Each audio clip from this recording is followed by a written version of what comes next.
Afternoon. It's Tuesday, March 31st, the 15th daily briefing by the Small Business Association of Michigan. I'm Rob Fowler, CEO. I'm here at home in my home office.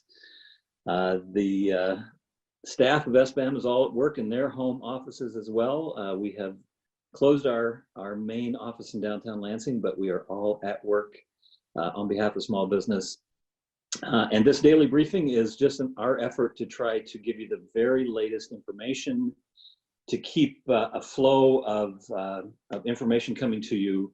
We're also supplementing it with a couple of other activities, including webinars, I'll talk about in a minute, and on a daily basis, keeping our website and our FAQs up to date. So we'll just try to give you the latest information. It's really kind of coming at everybody like drinking from a fire hose, us too, and we're trying to just sort through it, curate it, and bring it to you in a way that's most digestible at the moment. So welcome again. I am joined by my partner in this endeavor, Brian Calley, from his home office. Good afternoon, Brian.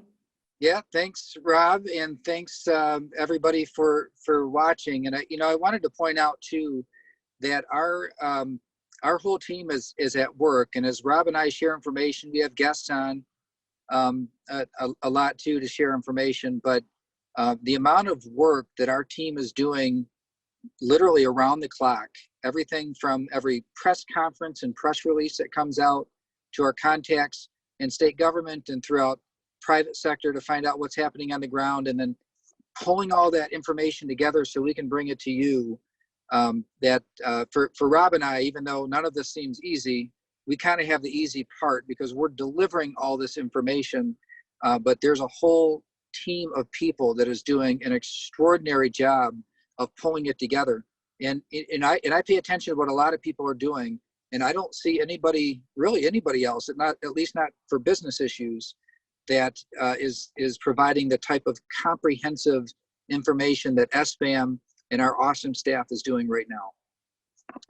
Well, here. Thanks. I agree, Brian. Some ways we have the easy job with people just feeding us good, up-to-the-minute data. So thanks to everybody on the staff.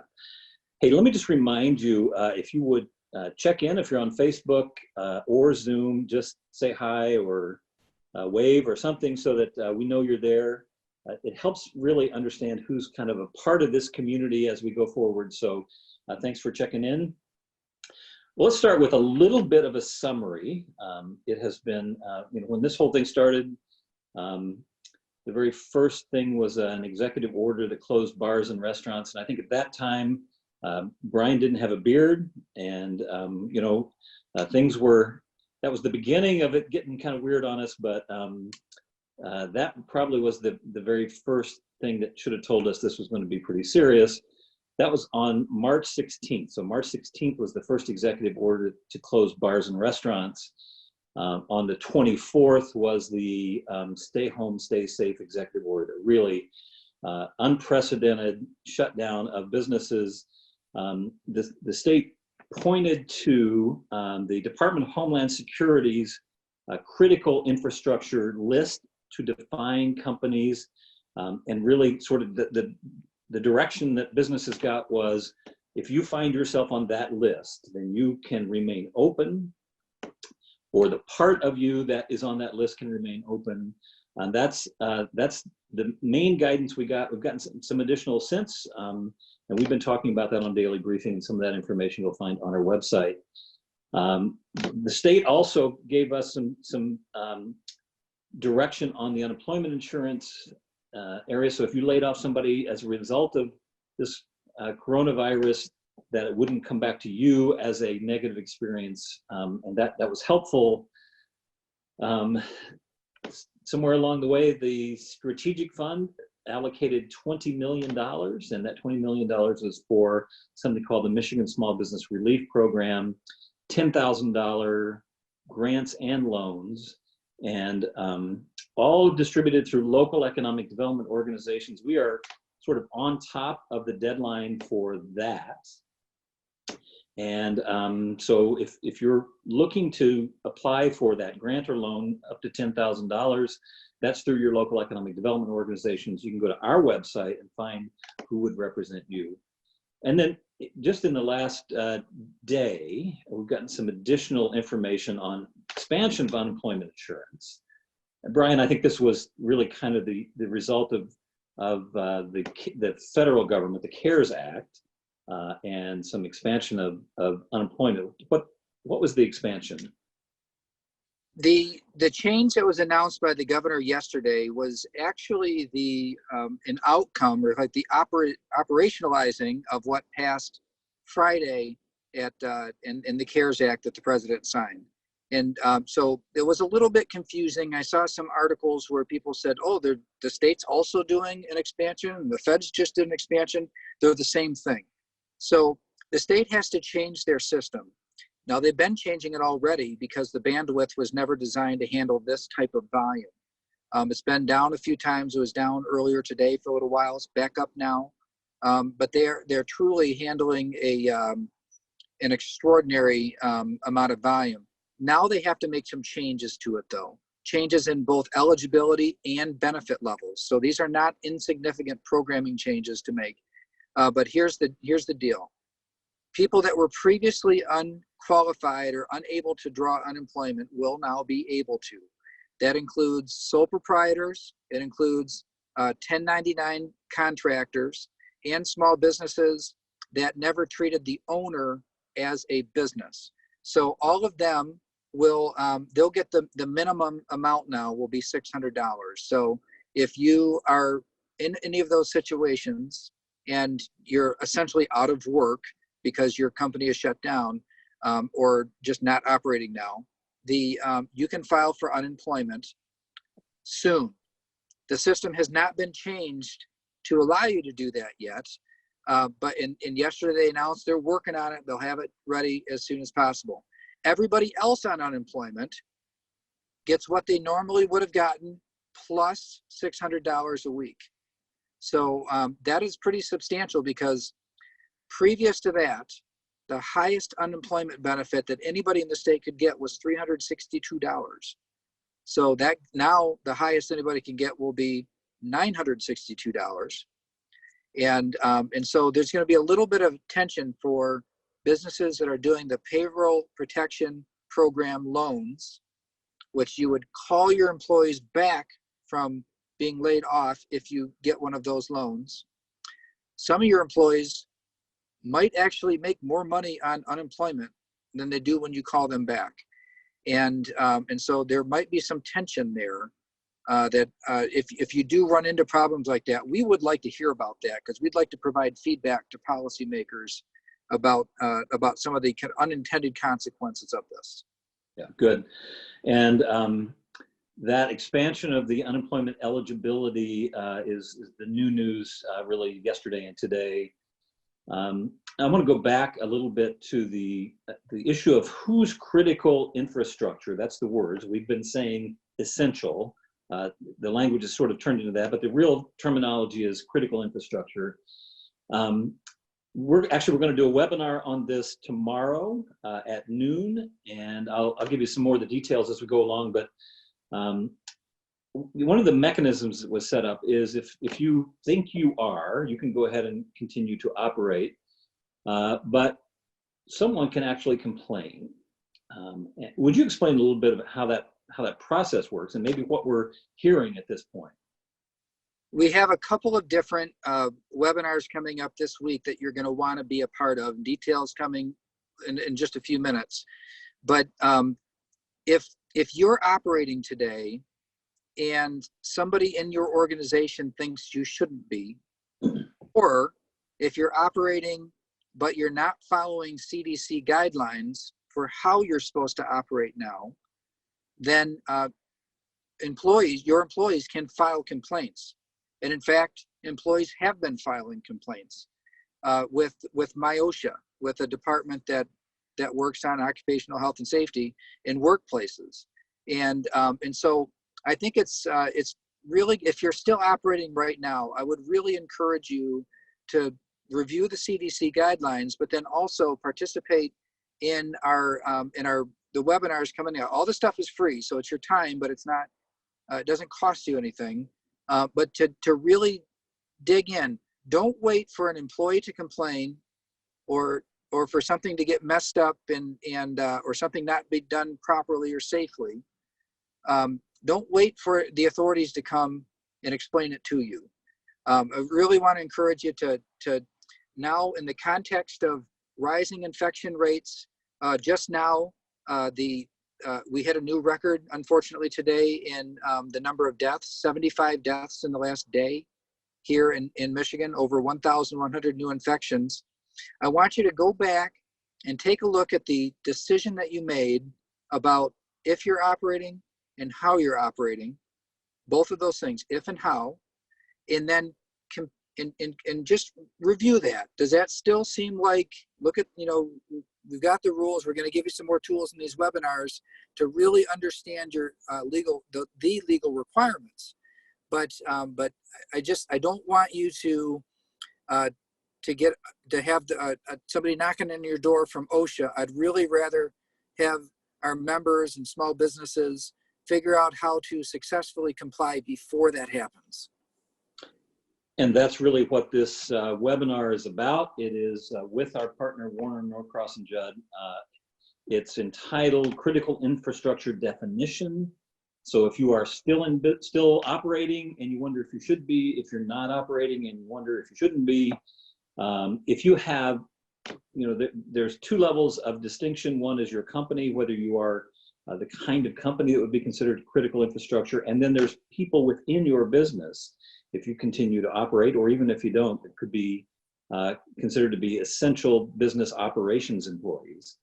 And those would also need your authority to be out and about. So there's those two levels. We'll dig into that a little bit tomorrow in this webinar. It's at noon. You can sign up on our website and look forward to that. Again, I think we'll answer a lot of these questions. And we have both, Brian, you and I both talked to companies who are trying to sort out what it means to them and their company, and I think this will help a lot. And if I could, just to put a little bit more emphasis on this, I said that employees can complain, but I know for certain that many have complained to my OSHA, and so some of you watching this may be faced with this, and I would rather have you review and understand all the rules, and before somebody gives you a call or shows up, you can say, I've already fixed it. I also know that their attitude toward this is going to be more toward to inform somebody. If they look at the situation, they think, yeah, this is a violation, inform, give an opportunity for compliance will be the first step. And if that holds true, if what I believe is going to happen holds true, of course, that's a reasonable approach. That's what we want to see, is that they help people comply, not just look at it as an opportunity to fine or to get somebody in trouble. Yeah, good. And by the way, the website I'm referring to is SBAM it's SBAM.org, SBAM.org, Small Business Association of Michigan. And questions can go to SBAM@SBAM.org. I'm going to turn to the sort of what happened from the federal standpoint, again, sort of just summarizing the Families First Coronavirus Relief Act. I think it's Families First Act, passed first in Washington. It among other things, it required employers all the way down to one. Usually there was a 50 employee exemption from Family Medical Leave Act and paid sick leave. So this meant that all companies were responsible for paid leave, paid sick leave, and paid family medical leave, and the ability to recoup that from the government. That is effective tomorrow, April 1st. So you should all sort of know that this impacts you now. And again, we're gonna take that up on Thursday in a webinar. I'll get back to that in a second. So, and then the big one came along. I think the one that we are paying the most attention to, because it will have the most impact, is really the CARES Act, or the Coronavirus Relief Act. And Coronavirus Aid, Relief, and Economic Security Act, CARES, probably a term you want to get in your head because that's what we're going to be referring to. And I want to focus really on the Payroll Protection Program. Brian, would you take a second to remind people what this is? I think our belief is every single small business in the state of Michigan needs to understand this and probably ought to apply for it. This is an opportunity to essentially cover your payroll, rent, debt, interest, and utility bills for a couple months. And it's done in a way that it's done as a loan, but it's a forgivable loan. We've been talking about this week. A couple of pieces of new information. Some of my sources at the federal level are saying that they will be they're developing a universal application form. This is great news. So the idea that that there's one type of application form, no matter which bank or credit union you go to, is good news. So we can just, everybody can, we and others can just help you understand how to effectively complete that form when it's available. Unfortunately, we're getting some mixed signals on when it's available. It's 250% of your previous payroll is the size of the loan you can get. Spend it on those items that I meant, it gets forgiven. So a lot of people are saying, hey, this is great, I want to do it. Where do I go? Your local SBA certified lender, but they are still waiting for the rules from the federal government and the forms from the federal government to process these things. So what we are recommending, and what I've recently also talked to the Michigan Bankers Association, is start with your bank. Start with the bank that you already have a relationship with. It's going to be the same deal. Like, no matter where you go, it's the same program. So you might as well start with the one that already has your information, already has you in the system, already knows that you're an ongoing business that's been in existence since at least since February 15th. That's one of the qualification factors. They're already going to know those things. So it could streamline it a bit, and you already have a relationship there too. So it's just kind of common sense. If they don't happen to be an SBA lender, then you're going to need to find another one, and we'll help connect you to one. But nobody has the forms yet. And unfortunately, there are many bank employees that the information hasn't gotten to. So we're getting plenty of reports back. Hey, I called my bank, I asked about this, and they didn't know what I was talking about. And especially if you called like into a branch or something, they probably wouldn't have known. It'd be the business loan and the SBA department in a bank that would know about this at this point. So, so who you talk to in a bank matters too. But hopefully, if you've had a commercial loan, a business loan before, your business loan officer by now ought to know that this is something coming up, ought to be able to essentially put you on the list so that they know that you want to apply for one of these as soon as it's available. So one of the ways we've been saying this, Brian, is get in line. And that's not a literal, there is no line, but call your banker today and let them know that you're going to be interested in this.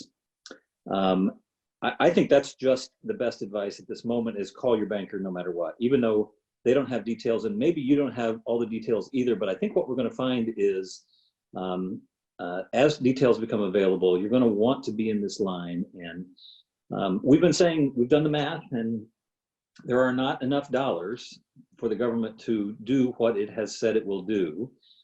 We think there may well be some more appropriation, but for the moment, our focus is making sure Michigan small businesses are the most informed, the most prepared for when this money becomes available. Here's one of the things, and Brian and I talked about this earlier, that what tends to happen in this kind of scenario is, so it's companies with 500 or fewer employees. And what will happen is companies, the larger of those companies, will be prepared. And what our job, we believe, is to make sure that everyone is prepared and everyone is in line and everyone understands what this can mean for their company. So you'll hear us kind of pound the drum on this one because it's the big one for you to all be paying attention to. Let me make one clarification. It's 250% of average monthly payroll, going back to a period in 2019, February 15th to June 30th. In that period of time, your average monthly payroll, and then it's 250% of that. We actually got into these details today earlier in a webinar, and there were almost 1,000 people who participated in this webinar. It, in its entirety, is on the website right now, and the slide deck that accompanied it, our partner, Maynard Casterison, had put the slide deck together, and it's really good, answers a lot of questions. And even as we've talked here today, I'm seeing questions come in that are answered on that slide deck and in that webinar that I think will really get you an answer to the very specific question you're asking. So every small business in Michigan is really our theme, and you're going to hear us talk a lot more about that. Related to that, the SBA, early on in this whole thing, there was a new program announced called the Economic Injury Disaster Loan Program, directly through the SBA. So prior to the Payroll Protection Program, prior to the CARES Act, was the EIDL. We've been on a daily conversation with the Small Business Administration, the SBDCs, Lori Berman, our Vice President of Marketing, Membership and Development, has been monitoring those and been a part of those calls. And I think there's some kind of new guidance. Lori, first of all, what is an EIDL loan and what's an EIDL grant? Good. Thank you for asking. And there seems to be a lot of confusion, a lot of terminology to be throwing out. So I'm glad you asked. The economic injury disaster loans are provided during this COVID crisis for lost revenues that a company has experienced. Those are applied for through the SBA. That portal has updated, and the news is if you applied before, you need to apply again, and I will come back to that. The economic injury disaster grants or advance, some people are calling them an advance or grant, that is now rolled into this application process with the SBA, and it's $10,000. It's up to $10,000 that you can get in advance right away from the SBA to help cover expenses that you have. So this came forward, this grant part of the EIDL came forward from the CARES packages. So that's really good news. The bad news for folks is that if you have applied for the EIDL loan on the SBA portal, you have to apply again. This is a new process. They have really streamlined it. I know I've heard from a few of you that did not get a response. This new process does not require documents, very streamlined, easy to use. If the SBA needs more information for your loan, they'll get back to you. So again, if you've done an application prior to yesterday, March 30th at noon, I'm afraid to tell you, you need to go out and do another loan application. It'll be much smoother. At the very end of that application, there's a checkbox asking if you want to apply for that $10,000, up to $10,000 advance or grant, whichever you might call it. Make sure you click that. There has been a lot of question and confusions that we have received. Can I apply for the disaster loan and the grant? Yes. And can I also still apply for the PPP, the Paycheck Protection monies that goes through a lender? The answer is yes, but you can't use it for the same thing. So for example, if I go out and get the SBA EIDL loan and I use it for April payroll, I cannot go out and get the PPP loan through a lender also for the April payroll. I could get it for the March payroll, a different expense, but it must be a different expense. You can't get both and double dip for the same expense. I would encourage you to take a holistic approach. Talk to your current lender. If you have any loans out, if you have an existing SBA loan, they are working with you to help you through this crisis. Start there, look at these options. The EIDL loans are through the SBA. You must apply again, so you have the chance to get up to $10,000 in advance or grant, which is also called EIDL. So that's caused some confusion. Thank you, Lori, for sort of clearing that up. And so I think there's a $2 million cap on the EIDL loan. Yes. And Yes. a $10 million on the Payroll Protection Program. So, you know, I think what we're learning is for every business, it's going to be a puzzle. And you're going to need to decide it for your own business and your own strategy. Which of these pieces makes the most sense for you?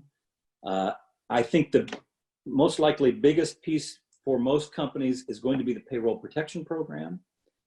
But you may find that you have the capacity and the need to pair that with a EIDL, Economic Injury Disaster Loan. That's likely to come through first, although I don't think we know that for sure yet.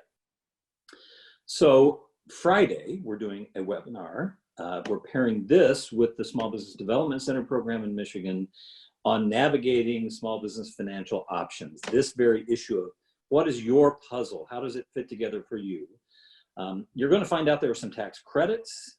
There you can use your payroll deduction, your payroll tax deduction. You can withhold that, but that's another piece of the puzzle. You can't double dip. I think that's going to be the overall guidance in this entire thing is you can't double dip. You can't use this same money twice. But there are some credits, some loans, some forgivable loans, and I think for many companies, this is going to be a strategic question, not just a matter of do I qualify? And so Friday, 10 o'clock in a webinar, we're going to be walking through that, all the pieces, the financial pieces. So let me go back. Questions come through, and I think it kind of gets at this. Are EIDL and payroll protection programs exclusive? Can you do one or the other? Lori, I think you alluded to this. Brian, you may have some insight on this too. Are you excluded from the payroll protection program if you do an EIDL loan? You can still do both, but you can't do both for the same purpose. So when you borrow the money, there's going to be a purpose that money is attached to. And as Lori had mentioned, you can't borrow twice to cover April's payroll. So if you're borrowing for April's payroll here, and you can still borrow money over the other option, but it can't be for the same purpose. The EIDL loans, the bigger loan that you can get, aside from that initial $10,000 advance or grant, the rest of it is not forgivable. You still have to pay that back. There'll be payment terms. They're actually favorable payment terms. You can stretch it out, no payment due for a year, but that's what we're going to get to the bottom of on Friday, is to help you understand all these different options. One other thing that I saw pop up on the screen, a question, because the grants are for these EIDL grants or advances are $10,000. That's not the same $10,000 that your local economic development corporation is offering. That's a different $10,000 grant. We're at the tail end of that though. Some local economic development corporations have already closed it to new applications. Others are taking applications through tomorrow for that. Those are much less likely for you to get though, because they didn't appropriate much money at all for it. And since they didn't appropriate much money, not many people are going to get approved. And honestly, I think that you know, if they have more demand than supply, it's likely that they will narrow it to the original use, which was bars, restaurants, those affected by the first executive order. So I think we don't know that for sure, but that's the likely approach to this.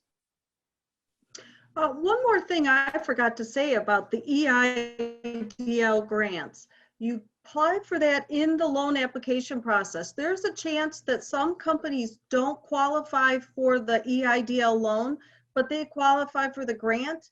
That may happen, and you don't have to pay that grant back. If you get both the loan and the grant and a PPP, they will just take that $10,000 from the PPP that you're getting. Okay. So advice, apply for the EIDL, check that box. Even if you don't get that loan, you could qualify for the grant. So Brian, I want to go back to a question that we're getting. If somebody is laid off, can they call them back and be eligible for the payroll protection if they've already laid off people off? And of course, since we're seeing record high layoffs, this is a very relevant question for many, many businesses out there. So I want to give you, we've been researching this and double checking it, making sure that we understand if you laid people off, but having them on payroll is a condition for having your loan forgiven, how can you rectify this? Can you have people brought back and then qualify? So the answer is, if you have laid people off, then when this payroll protection program loan is approved, the origination date of that loan, it starts a clock. And for the next 8 weeks, you need to be back to full staff compared to what it was before. And so that means you got to call people back from layoff and put them back on your payroll. And it has to be at the same levels that you paid for them, you paid them before. So you can't put them back on at half rates or cut income. You got to keep them at the same levels they were before, same benefits that they were before. And if you do that for 8 weeks, you use the loan proceeds to do that, then you don't have to pay the loan back. So even if you have laid them off, all hope is not lost. You just you got to get them back on the payroll. But this is where this tension, I'm a little bit afraid of this tension of some people are on unemployment. They're going to find out that their unemployment check just went way up. And are they going to want to get called back? That's a potential, I'm calling it tension at this point, but a potential obstacle to getting full forgiveness is that you might have a few employees that just don't want to be called back. All right. This again is an issue that we're going to be covering. Let me summarize what we're doing webinar-wise, just for those of you who may be joining for the first time. We've been doing daily briefings, but I think what we've come to realize is you can't spend enough time, you can't go deep enough, and you can't answer enough questions on certain topics. So we've added webinars.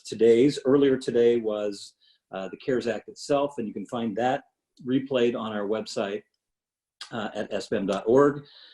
Tomorrow at noon is this critical infrastructure definition. Are you an essential or not business, and the employees inside your business? That's at noon.